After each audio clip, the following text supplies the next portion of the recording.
Hello, my name is John Reynolds. Welcome to Extraordinary Life Stories. On this episode, I'm talking with Joe Foster, the founder of global sportswear brand Reebok. Joe started life working in the family business of shoemaking at J.W. Foster & Sons, the pioneer of the spiked running shoe and the sneaker, providing most First Division, now the English Premier League, football teams with trainers. The company's shoes carried athletes such as Harold Abrahams to gold medals at the Olympics and was immortalised in the films Chariots of Fire. This company evolved into Reebok, one of the world's most recognised brands, and today I'm delighted to be speaking with Joe about his story. Let's get into it. Joe, thank you so much for joining me. It's a pleasure to be here, and thank you for the invitation. Flown all the way from Florida to come and film with me. I feel privileged. Well, No, I'm winding you up. But we're on our way back, but we'll be going again, so a different country. Wherever. Great lifestyle. Nice to call in here. Tell me, who is Joe Foster? Who is Joe Foster? Well, I'm the grandson of the founder of J.W. Foster & Sons in 1895, my grandfather. Pioneer. Pioneer, but he was also the inventor of the spike running shoe. I remember wearing them on my sports days at school. Really? 100%. Yeah, I was in 100%. my 100 and 200, and I loved my spikes. I think just putting them on made They me would feel like I was they would quicker. be Reebok, though. They course wouldn't they be were. J.W. Foster. Of course they no. were. Yes. Sorry, but you said the inventor of spikes. He was the inventor, follow on. yes. In those days, the running shoe was a turn shoe, made inside out. Did not know that. Today, there's still some turn shoes. It's a different way of making shoes, but they turned it inside out and sew it out hand sewn. Then they turn it around and then they put the spikes in and whatever. But that's going way, way back. So it was Joe Foster. Well, my grandfather, he died in 1933, but during his time in 1904, he had 3 world records. A guy called Elf Shrub, 3 world records of his shoes.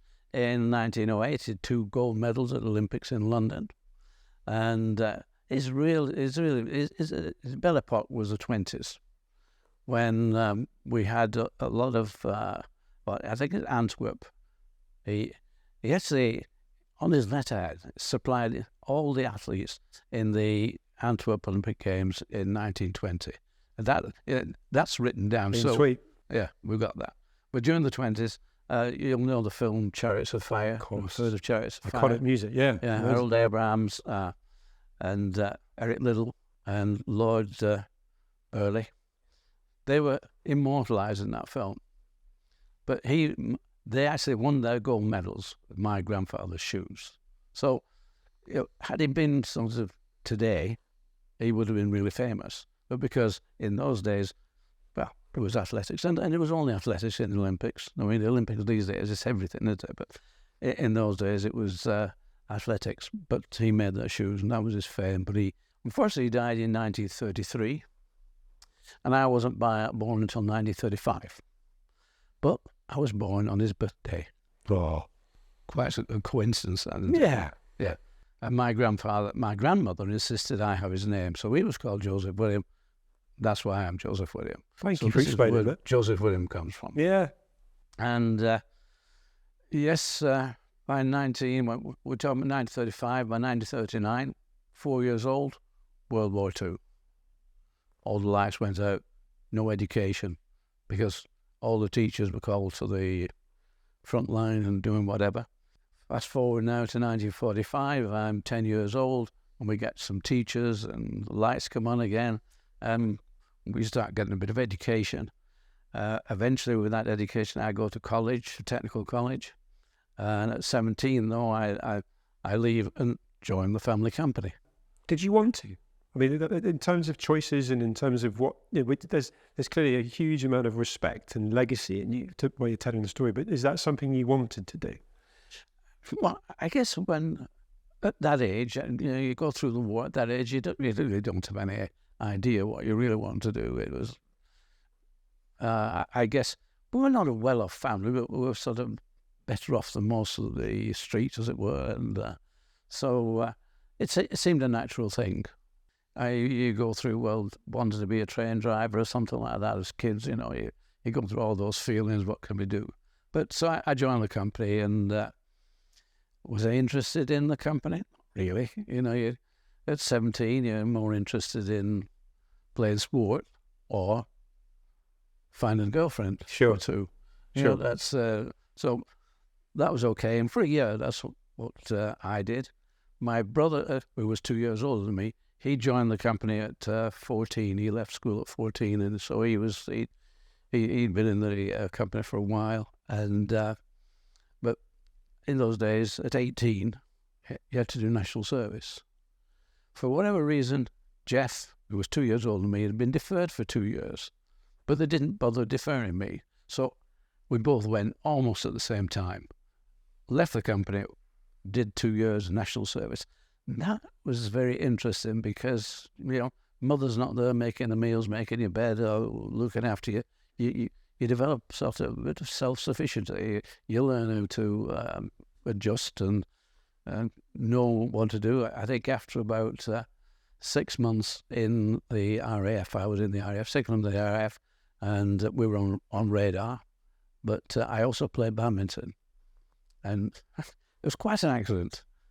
A longish story, but I got to be part of the team, of our team, which they'd lost in the first round of badminton. But everybody who lost in the first round, every RAF camp that lost, they went into the Shield. So the big trophy we were out at, but the Shield.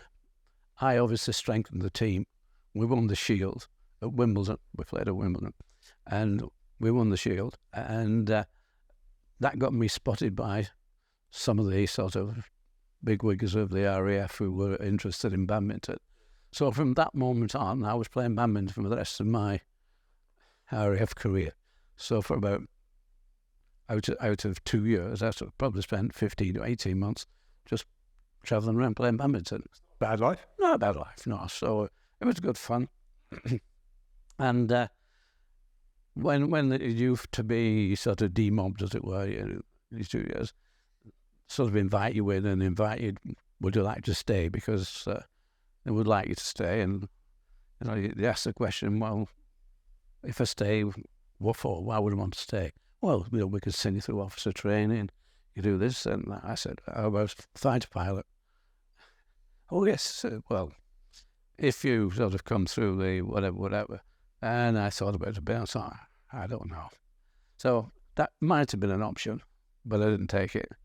And I went back home and went back to the family business again. And Jeff, he was about 3 months behind me coming back. But when we came back, the one thing we did notice was that the J. Dewey Foster business was failing. It was just failing. Because my father and uncle had taken on the business from my grandfather, who had really grown this wonderful business, and they did have a global business. Small, but global, because it was athletics. And we came back and we saw it was failing because they didn't have any reps. They didn't really market the business. And so I'm talking to my father and saying, look, Dad, we've got to do something. We've got to make some changes. So we've got to get on. And he said, no, we're quite happy as we are. Problem is that my father and uncle just did not get on together. In fact, they fought, they feuded more than they spoke to each other, which, as you can imagine, for a business which is 50-50, if you don't speak, it's not going to go anywhere. Communication is key, right? Yeah, I mean, it's like Adi Dassler and Rudy Dassler, they were the same. They couldn't work together, but being sensible, Rudy left and set up Puma. Unfortunately, my father and uncle just feuded and just feuded, just in. And my father, again, all he could say is, look, when your uncle's gone and I've gone, this business will be yours. You can do what you like with it. And I said, look, Dad, that's not the story. We don't want you to go. We're not looking forward to that. But this business will be dead long before you are. So you had the vision that it wasn't even going to last their tenure. That's it. And we could see it. Adidas had come in. Adidas had taken over the football market. And yet, I go back to that letterhead that I referred to, Foster's supplied Antwerp, all the athletes were supplied by J. Foster.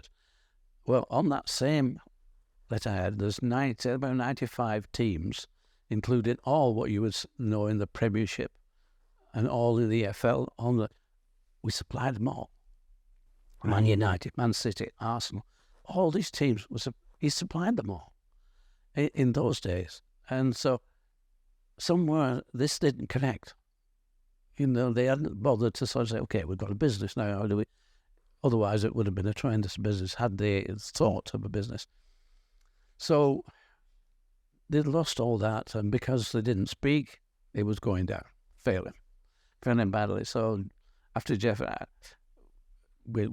mainly myself, I was one that was pushing Dad to sort of change, but he wouldn't. So we decided that we would leave. We didn't tell them, but we went to college. We went to shoe college. And at night, so we spent nights at the shoe college. And whilst we did learn a bit more about making shoes, because all we knew was what we picked up on the shop floor at Foster's, so we picked up a lot more of information, how to make leather and the whole thing. But the best thing that we got from that was friendship, contacts, connection. We picked up so many contacts. And so in 1958, when Jeff and I said, that's it, we're going. And we got ourselves a little sort of factory. Well, I say a little factory. It was Berry Brewing Company, an old brewery, 3 floors. And the roof leaked like a sieve. So we couldn't use the top floor because if you walked, was that bad. It was that bad. Yes, we managed to get buckets and whatever up there, but if you were not careful, the floor would just collapse. It was so rotten. That was the top floor. That's where you started. That's where we was at it.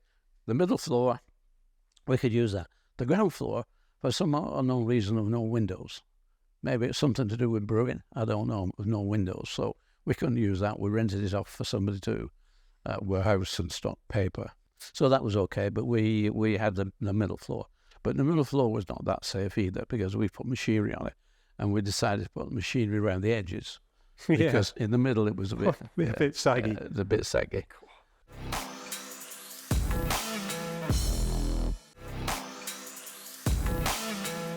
Foster's did fail.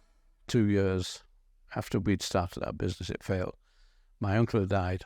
My father just stopped, so the business had failed. So the machinery there, and there was a big press there, a big sole press that would cut out the soles, and he said, you can have that. The machinery they had was older than the machinery that we bought, and all the machinery we bought was second-hand.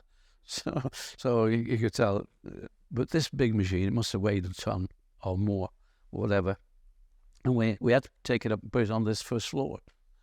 So, and I can still remember today, we used to go to auctions because the shoe industry was failing, and I'd pick all sorts of things about auctions. I had a sort of chain lift that we could lift things with, and a bar, so we could only get this up the stairs. So we put some planks up the stairs and started to drag us up the stairs. And there's 2 of us who were at the back pushing. I don't know why we even thought we could make any sort of extra effort we were pushing that. But I've thought many a time that if that bar had slipped, something had happened and that had come down, that I would have been gone, and me and the other guy would have been gone. We never would have heard of you and Reebok. Gosh, that should have not happened. But we did get it up. We got it onto the floor, and then we had to move it to one side, put the crowbar underneath to move it, and all that happened is the crowbar went through the floor. We didn't. Eventually, we figured it out to get some rollers and get it on. Eventually got it. Then every time the guy was using it, pressed it came down, the floor went. So it's, how long did you spend in these premises? Hopefully not too long. So it was do it yourself, and we did a lot of electrics and everything. We had to do you were this. Proper entrepreneurs at that stage. Oh yeah. And what was your kind of niche? Because we know what it became, and I want you to tell me that. But in context of, you had the vision of J.W. Foster, and there was visionary stuff there with the spikes and so on. But what was your vision? What were you looking to ultimately brand and become? We're very sporting in terms of we didn't want to compete with the family business, which had sort of moved more into athletics. So we went into cycling. So we started making cycle shoes. So that's where we started. And very shortly after that, I met a guy called Bob Brigham. Well, in fact, we had a rep who was selling for us, and he was also selling to Ellis Brigham. and they were outdoor shops. They've got a few. I think there's one at Covent Garden called Ellis Brigham. And Bob wanted a boot. He wanted a lightweight climbing boot. So we started making a lightweight climbing boot for Bob, which is okay. But once Foster's fell apart, we thought, oh, we'll make athletic shoes as well, which is a good job because, funnily enough, we had a rep in London. He was a Scotsman. Why he gone out was but he was magic.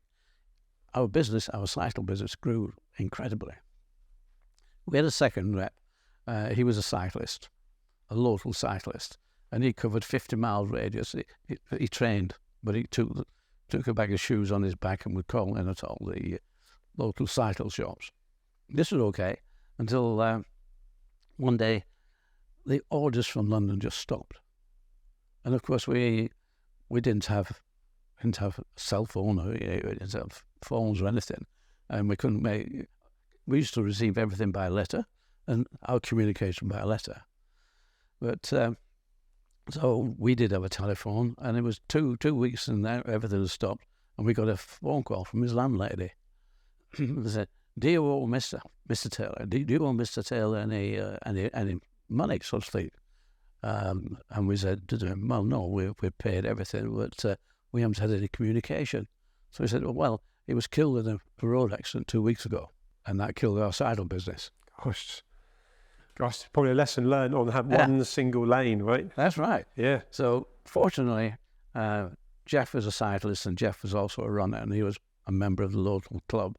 And almost within 50 miles radius, we started working with all the clubs. So they would come every weekend. We'd get so many athletes coming in, buying shoes, and if one was a carpenter, one was a joiner, whatever, electrician, any jobs we wanted, they would do the jobs. So it was a bit of a quid pro quo sort of thing. Yeah. Trading, right? That's right. But what I also love is that you it sounds like you've been forced to pivot quite a few times, and probably, that will continue through your story. But many people don't. They go, "Oh, what do we do now?" and don't have the vision or don't have the determination to see something through to then make the direction to change. Yeah. So we had to change, but we talk about the problems. We were 18 months into our business, and we were doing nicely. Our accountant said, "Oh, Joe, you're doing pretty well here. You better register your name," because we started off as Mercury Sports Footwear. I was going to ask you, so you're not Reebok right now? No, we're not Reebok. We're Mercury, and we liked the idea of Mercury. We had the winged messenger as our logo, and it looked pretty good. Yeah, we were obviously doing quite well. We say, "You better register your name," and I'm looking at him saying, "Why?" We're naive. We're in our 20s. We didn't know any better. I said, "Well, if somebody else starts making shoes with the name Mercury, you're going to be in trouble, because somebody's going to say, well, it's our name, and you don't want legal battles at this stage of life." Well, no. So he sent me off to a patent agent in Manchester. We sort of said, "Well, this is, we want to register our name," and he checked it up, and he came back after a week. He came back and said, "Unfortunately, it's already registered with Lotus and Delta, who are part of British Shoe Corporation." But he said, the good news is they're not using it. So if you want, you can buy it. Oh, great. I said, how much do they want for it? He said £1,000. Talking about 1960 now. We got to 1960, £1,000. I said, well, sorry, we don't have £1,000. And the bank wouldn't lend us £1,000. So, no. But we didn't want to borrow £1,000. In fact, we'd set out the whole factory we set up for £250. So where would we get £1,000 from? So he said, okay, then if you can't buy it, you'll have to change your name. He said, but don't bring me one name, bring me 10. And I'm saying, just a minute, this has got to be a name for our company. It's got to be a brand. We've got to be in love with it. He said, well, unfortunately, he said, every time we take a name through the register, it takes between 2 and 3, maybe 4 weeks for them to do the searches properly, come back and say, yes, it's okay. So I go back and we're sitting down around the table just like this. And, right, we've got to start thinking of names. I'm sure you may have had that in A your few time. times. Yeah. A few times, Well, yeah. sure, and it gets silly at times. Yeah. It does get silly at times, Yeah. but we're thinking, okay, Cougar Sports, that's pretty good. Cougar Sports. Or maybe Falcon Sports. Yeah, 2 good names. Okay, put them on the list. So we're heading down the animal bird sort Yeah. of route. And now let me take you back to 1943. I'm 8 years old. And it's during the war. And just like COVID, nobody goes anywhere. You can't travel, you can't do anything. But we did have local events. And this local event is a 60-year... It was an athletics events that were on there, and one of those was a 60-yard race. And I was entered into this 60-yard race at 8 years old, and I won it.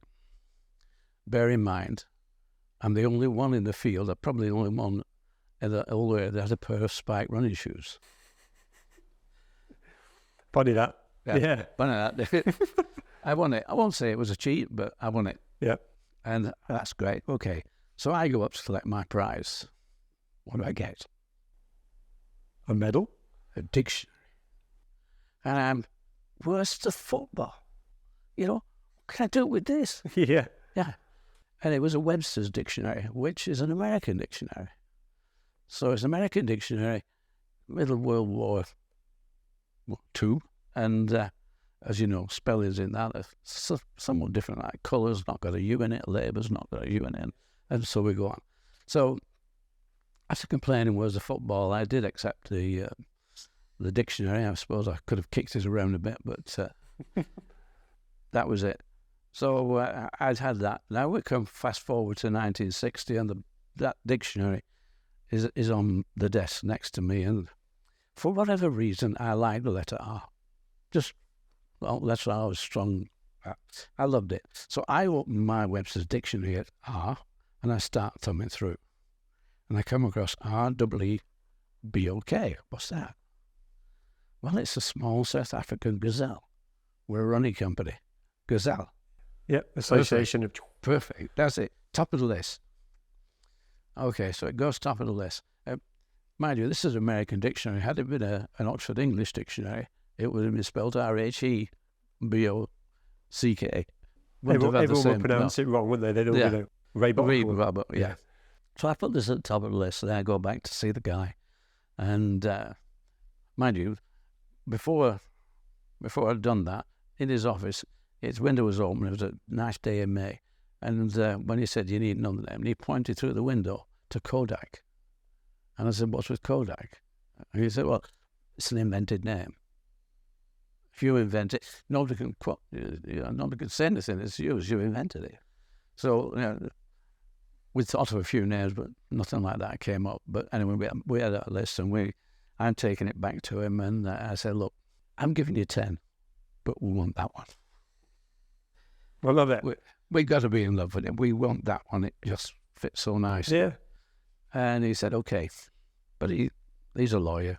And there's something quite sweet about the fact that you won the running race in spikes. Yes. That gave you a prize that didn't really have any significance and probably wasn't even that wanted at the time, that actually ultimately led to a name that the whole world knows about. That's cool. right. It's a cool story. It is. Yeah, it's really good. We're very fortunate. There's so many stories like this that we have. And so he said, okay, look, leave him with me. It took about 3 weeks to check all these things, and he did telephone and said, Joe, you got your wish. You can have Reebok. There's just one caveat that the registrars put up to us, and that is that if somebody starts making shoes out of Reebok skin, you cannot stop them. And but I lose a Jeff, and we both said, that'll never happen. So that's it. So okay. He said, but because of that, we're going to put you in the B section of the register. And a month or so ago, I didn't even know there was a register. So what did the B section matter? I said, that's okay. As long as we can use the name, that's fine. 10 years later, the registrar came back and said, we've moved you to the A section. Why is this? Is that because everybody now knows that Reebok is a sports shoe? so the animal has to be second. That's cool. That's cool. A moment in time. A moment in time. And then fast forwarding that from a 10 years point of view, we all know Reebok as a brand now. And if you go back to certainly when you were in charge and flying around the world, and it became a global, I think you were global number one, competing with Nike and Adidas, you were number one. Yes. So tell me about that journey. And I think anyone watching and being inspired by you as an entrepreneur, as a business person, and just interested, how did you achieve that?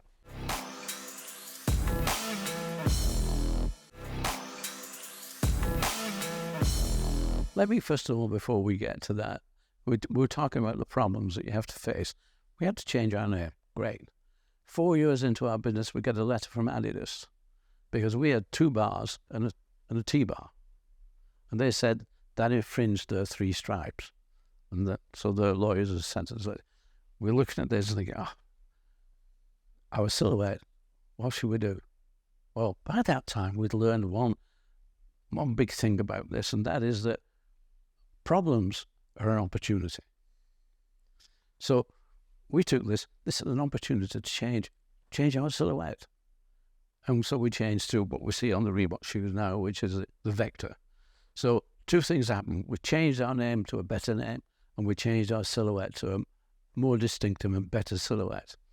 And it all came from facing a problem and learning from that problem, which we absorbed that problems we looked at as an opportunity. An obstacle to overcome. Yeah. So what I love about that as well is ego could have got in the way, and you could have robustly, with the lawyers, gone back and said, we are not changing. You looked at it and thought, well, actually, because that would have been a potential money drain, energy. But actually, you turned it into... you face the problem, you think, let's get around this. Let's not fight it. We've not got the power to fight it, but let's take this as an opportunity. So that's what we did. And of course, when we talk about how did we get to sort of number one? Well, first of all, we took a lesson from my father and uncle, and that is that they didn't get on, whereas Jeff and myself, we got on. But Jeff loved the factory, I didn't. Jeff loved making shoes, and so we decided, I'll look after the factory, you do everything else. Yeah. So everything else landed on whatever that was. It would be it marketing, even designing. I did a lot of the designing, but so Jeff looked after the factory.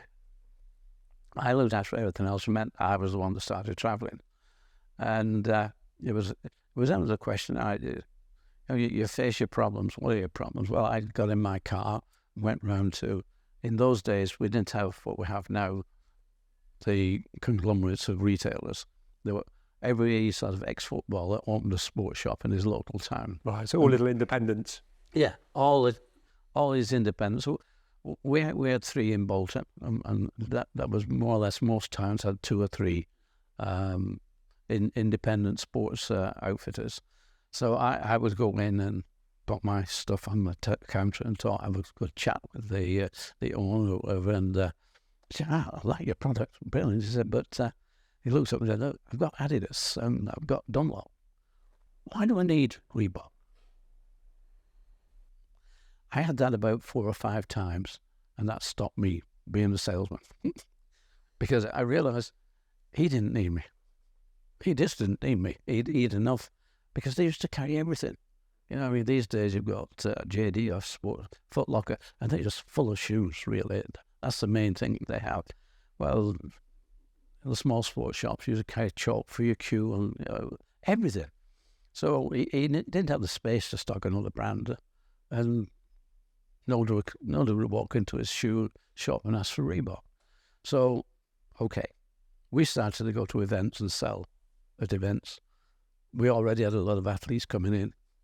But then in those days, I think it still applies now, the 3As, the Amateur Athletic Association, every club was affiliated to the Amateur Athletic Association. And the Amateur Athletic Association, they produced a book with the name and address of every secretary of every club in the country, offering a discount and offering, if anybody wanted to become an agent, they could get the discount and whatever it is. So that first letter, I got 100 agents. I sent 2 or 3 letters later, and eventually ended up about 300 agents. And then the phone rings. And the retailers are saying, Mr. Foster, you're supplying our local athletes direct. Yes. Well, if you stop doing that, we'll stock your product. It didn't take me long to think about that. I said, no. Our business is good, and we only give them 15%. You would get it at wholesale, which is less than half price. And I'm sure you would give 15% to your local athletics club. So, and I'm sure your local athletics club would love to come down and try the shoe on rather than go through the postal system that we're using and possibly get it wrong. About 90% of the retailers were happy with that. And so that's how our business started to grow. Smart. Yeah. Smart. It's tapping into what becomes brand as well. The association. And I think that's something that we know how important that is. That you walk into JD Sports and there are so many different brands, but people will default to a brand they know. Yes. Do you think that part of the journey, that entrepreneurial side and very smart marketing helped create what became the brand? Well, yes, because what happened is we had that direct connection with the athletes. We didn't have anybody in between, so we could talk to them. They could talk to us. And we designed the piece that comes up at the back, and the athletes came to us and said, yes, well, that the piece comes up at the back. It's okay, but it rubs the back of the tendon. And they used to get sore tendon. So we put a dip in it. And you can see them today, I see shoes with this dip and the pull-on tab at the heel. And so we put the dip in it. And that came through getting feedback from athletes. And reacting. And so so it made us number one. We became the number one running shoe company in the country. And then we're faced with a problem. What do we do now? Do we increase, we'd already gone out of cycling, of course. Do we increase our offering? Do we go into football? We'd gone into rugby league, because rugby league was north of England. And we could have that. We called it white space. Where can we go? Where's this white space that we can go where the big boys are not? It's either too small for them or not heard of it. So we're looking for white space all the time. And so we did rugby. Then, as I say, the next thing is, do we expand our territory then? Do we go to Europe, 400 million, but 28 languages, 28 countries, and I said to me, or do we go to America? We already knew America was a good place because Foster's had a contract with Yale University in America, and they used to sell 200 pairs a month to Yale University. So we knew that in America, every college, every university has coach, and coach is king. Really, I mean, and you go to the college on a sports scholarship. So I knew that was a big market. Oh, okay. I'm having this discussion. We should go to America. Sure, it's a long way away. Costs a lot of money. We haven't got that money for you to go off and do whatever you're doing in America. Oh no, okay. Fortunately, I've been reading a magazine, Eurosport. And the British government were advertised in Eurosport. We want you to export, particularly to America. And so I made contact, and they would pay for the airfare, return to get there. They'd also pay for the stand, so we could go in there. The stand would be there for us to put our product on, and they pay 50% of our hotel bill. Well, when I told the family, this is what you can go. Permission. Yeah, it was cheaper to go than stay at home, really. Yeah. Right. And I mentioned Bob Brigham. Bob Brigham, we were making his boot, and so Bob Brigham agreed we would go together. This is 1968. So we took the trip. And if you stayed for 2 weeks, you got a cheaper airfare. Now, I have no idea, even today, why we bothered. Since the government were paying, why did we bother to go and get a cheaper airfare? But the advantage of that was we decided going through New York, then on to Chicago, and then to Bermuda for a week. Bob knew somebody over there, so we stayed with them. So we had a good trip to New York. Bob visited the outdoor stores. I visited the sports stores. Sure. And then went on to Chicago. Chicago was great, and I didn't take any orders. A lot of people come out saying, wow, love your product, where'd we get it? I said, England. And they're saying, is that New England? Yeah. No, across the water. Oh, near London. Near London, you got it. I realised at that time I need a distributor. This isn't going to happen unless we get a distributor. Okay. I eventually got into the American market in 1979, 11 years after the first. I had 6 failures. I got 6 different distributors. One had been a distributor for Adidas, and but it didn't work. Yeah. It didn't work. But you kept going though. You kept knocking on the door. Kept knocking on the door, yeah.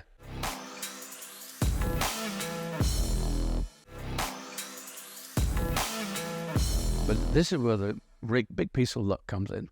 Big piece of luck is that in America, running for the end of the 1960s started to really grow. And by the end of the 70s, it was massive, absolutely massive. And with it grew a magazine called Runner's World. And Runner's World, well, it started off as one page, and by the time we got to about 76, 77, it was about a 60 or 70 page full colour, tell everybody where the next race was and who won the last race. Yeah. So everybody bought it. Everybody who was running, they bought this magazine. So very influential. So influential that Bob Anderson, who was the editor, he decided to tell everybody which was the best shoe to buy. Of course, it wasn't Reebok. It was Nike. Problem is, Phil Knight is importing his shoes from Japan and Asia, and the demand was such, it was impossible. It couldn't possibly deal with the demand. Most of the retailers were sort of going turning their hair out because everybody's coming in. They have plenty of shoes. But everybody wants number one, and that's in America. They do that. If something comes out, number one, wow, we'll have it. So millions of orders, couldn't deliver. Year after, Bob Anderson changed, which was number one. I think it might have been New Balance, Tonic, or one of the other brands. Sure. Again, it wasn't Reebok. Same situation. Couldn't deliver. Third year around, he decided to change this, and instead of saying who's number one, we'll have a star rating. 5 stars will be the top, which meant you could get 3 or 4, maybe more shoes with 5 stars. And I went over in 1979. The demand for running was really growing, and came onto my stand, and they said, we want 20,000 pairs of shoes. And I was thinking, oh, brilliant now. Okay, think about that one. And met another guy, Paul Fireman. He came on. He was running Boston Camping, and Boston Camping they'd been doing for 10 years. Ground sheets, tents, fishing lines, you name it, they're doing everything. But I could sell. I was talking to Paul Fireman, and he was obviously fed up of doing what they were doing, and they were getting nowhere. So we had this conversation, and he said, look, Joe, if you get a 5-star shoe, we'll be your distributor. Okay. Yeah, I'd had numerous attempts at distributors, but this one, okay. I was thinking, if we get a 5-star shoe, that'll make a difference, hopefully. We did. We got 3 5-star shoes, in fact. That's awesome. Which, one would have been great, but we got 3 5-star shoes. And in the meantime, I'd gone across after the NSGA show, which was in February. I tell you, Chicago in February is not the place to be. It's snow to here, freezing. I was there last weekend, and it was still freezing and really windy. I know, yeah. And we went. So I went over in May and met up with Kmart, and I thought, well, I went to the office and they said, I asked for this Mr. Biasati, send me into a warehouse-sized room, and he was about, third row down, 10th in, so about at least 100 people in there, and I'm sitting down, and he said, remember? Yes, I remember, 20,000 pairs, okay. He said, but we need a better price. Oh, we need a better price, right. I'd already realised that we'd need a better price than we could do it in the UK, because everybody was going to the Far East of South Korea. So we'd already made arrangements. I knew that samples would come in. Yeah, we can do that. We can do that. But I thought, when I left, I thought, he's going to give me the space as big as this table, and or whatever it is. And if I don't make the money that they need from that space, that was my first and last £20,000 orders from America. So I went on then to Boston to meet up with Paul Fireman. Nice business, salespeople, great. Yeah, oh, okay, that seems all right. Okay, went back, and it was on the end of July when I phoned Paul Fireman because we didn't get any information from Runner's World. Can he go down and pick up the latest magazine and see if we did? And it's Paul Fireman who came back an hour later and said, "You've got 3." That was it. So that was probably the first thing that all of a sudden we were in. So from pushing hard to get into America with different ways, now people with the credentials, people wanted this, they've got 5 stars, this shoe must be good. Yeah, love it. You've been globe-trotting, you've grown a business entrepreneurially and talked about pivoting and so on. All the way through this and fast forwarding to right now today, did you prioritize your physical and your mental health? Did you look after yourself? Did you kind of keep yourself fit and kind of work on your self-development as you went through and gone through your career? I never suffered from any problems as far as being mentally under pressure. I was enjoying it. And we do events now, and people ask questions. What's the most important thing about running the company?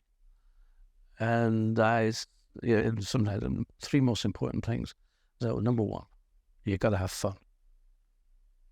And that to me answers your question. If you're having fun, it's good. If you're not having fun, get out. Because the second thing was having more fun. And the third thing was having a real ball. You've got to. So it's all down to enjoyment and having fun.